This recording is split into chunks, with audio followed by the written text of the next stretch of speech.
Hello again, internet friends. Today, I want to talk to you about relationships, specifically toxic and abusive relationships, and how my experience in those was provoked by my early life experience.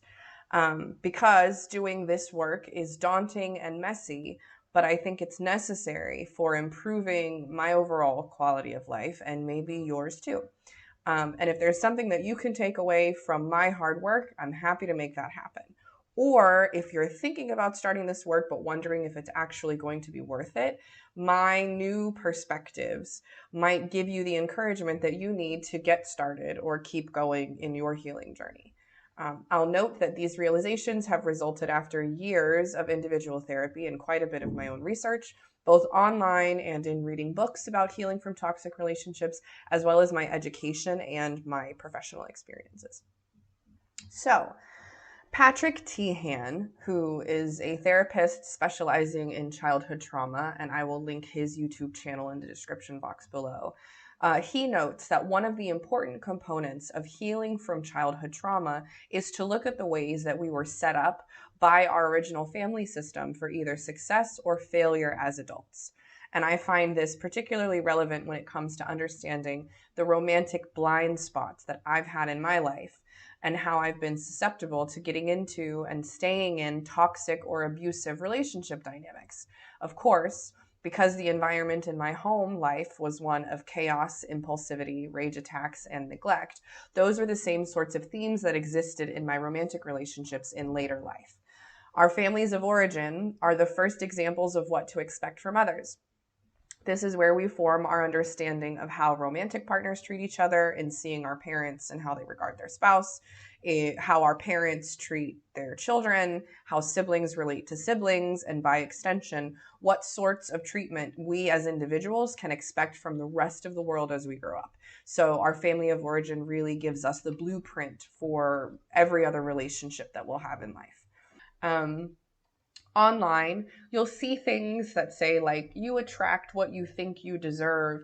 And on one level, I can agree with that, but I like to reframe this as, instead of like an attractive thing, more of you tolerate what you know how to tolerate.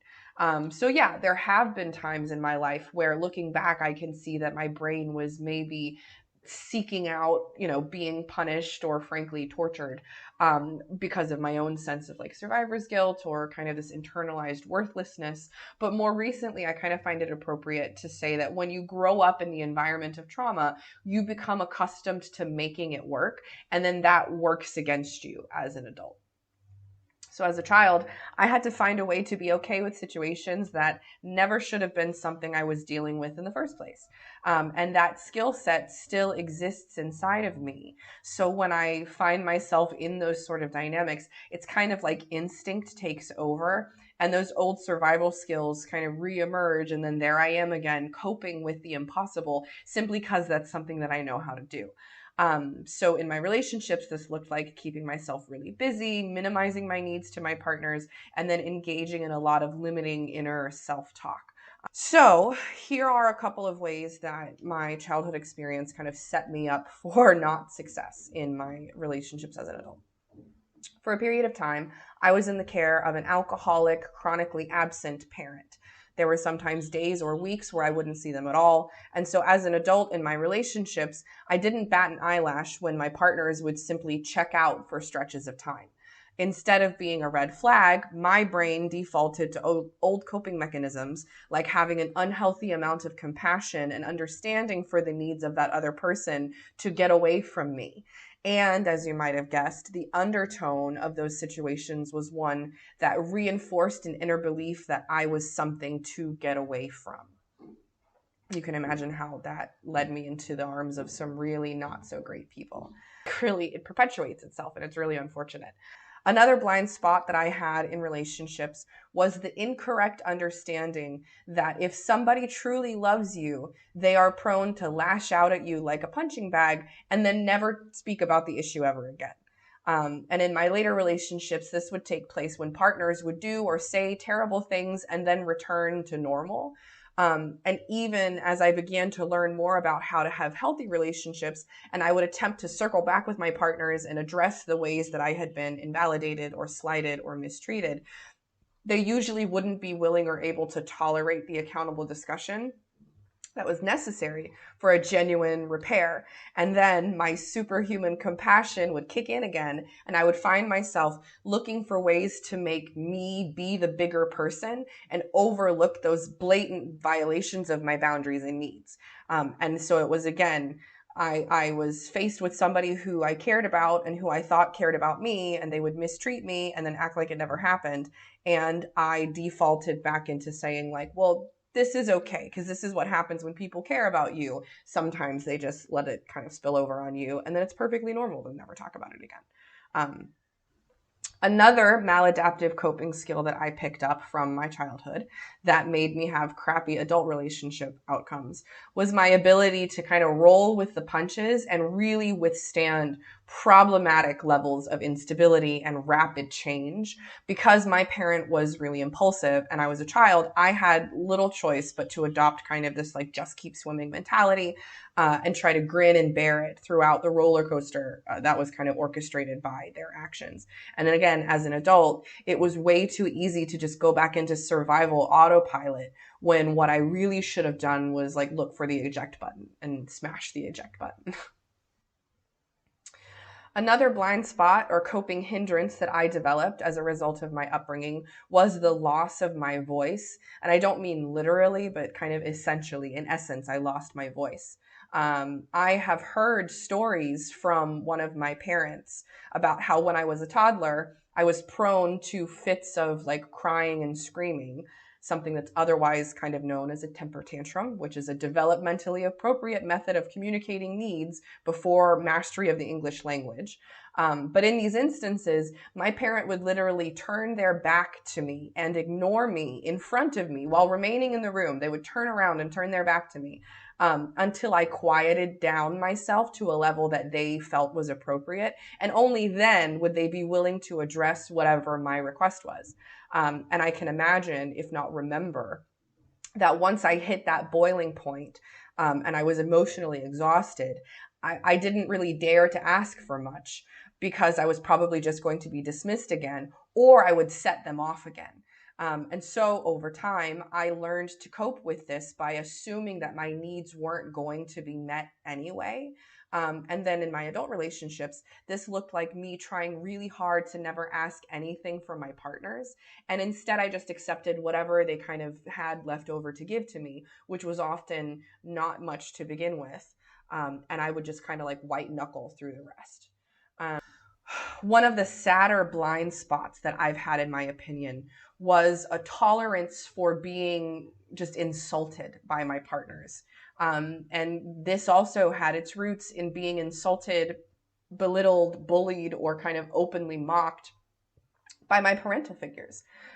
Because I grew up hearing these insults from my parents, I came to learn and believe that not only did I deserve it, but that I could expect it from the people who cared about me and who knew me the best. So, of course, when I started having romantic partners who did the same thing, it didn't cause me any alarm. Why wouldn't they say that stuff about me?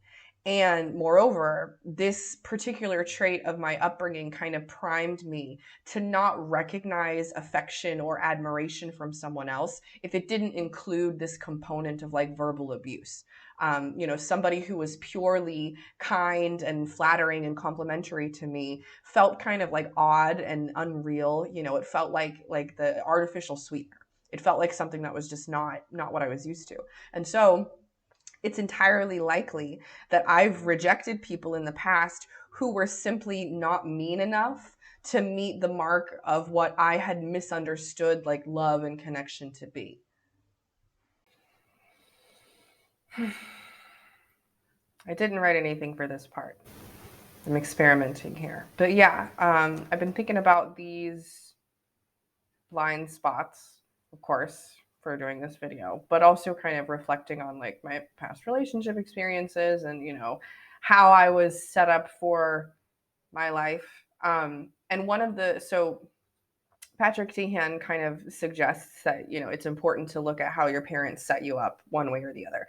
And of course, that's not all you do, right? The first thing you do is recognize maybe the ways that you were set up. And then the next step, or at least my next step, was to kind of spot correct these like individual pieces. Whether it was doing some reparenting work to kind of reestablish the standards that I wanted to have with a romantic relationship. I think a big part of my healing journey was also like taking some time to be alone, getting better at being alone, so that I didn't feel the same level of like desperation, like needing to have a partner. And at least I can say now, I have more confidence that if I find myself in a situation with somebody like that in the future, I'll be able to hit the eject button. I'll be able to practice articulating my needs and notice that if somebody's not willing to meet them, they're probably not the person for me. You know, there are many, many people in the world. Not everyone is going to like me. I'm not going to like everyone either. And so healing from the way that I had been set up involves kind of reconnecting with the skills that I have innately, and practicing some skills that maybe I didn't get to practice so much when I was younger.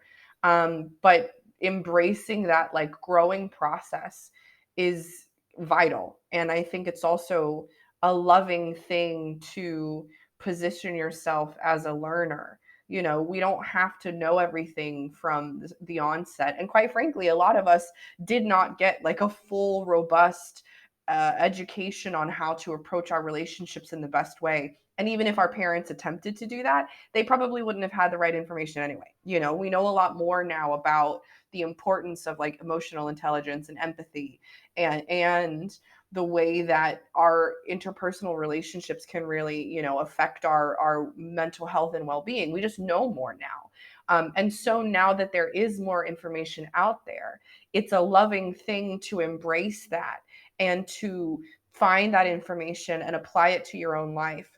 And so the blind spots that you have might be different than mine. And I don't think that I'm done with this work. You know, it's something I continue to do in therapy and on my own. I'm still reading, I'm still researching, I still try to find content online that helps me understand more about where I came from and where I want to go. But I just hoped that sharing some of my experience would make it a little bit less scary, to consider going kind of inside and like looking at this work. And again, messy, confusing, exhausting, but the work is worth it. And fortunately, we have so much access to information that you can really make a difference that gives you so much freedom in your life. And I don't regret it. And I don't think that you will either. And so, good luck to you, whoever you are. I'm rooting for you. And if there's ever anything that you want to like reach out to me about, please feel free. I'm here. I'm in your corner. You know, I believe in you, and I think that we're all gonna get better together, but only if we try, right? Like only if we try are we gonna improve. But I believe in us. I think we can. So I will see you later, internet friends. Pew, pew,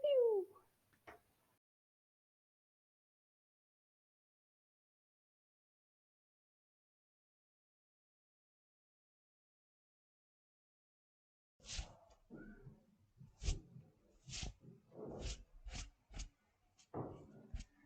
Continuity. Okay.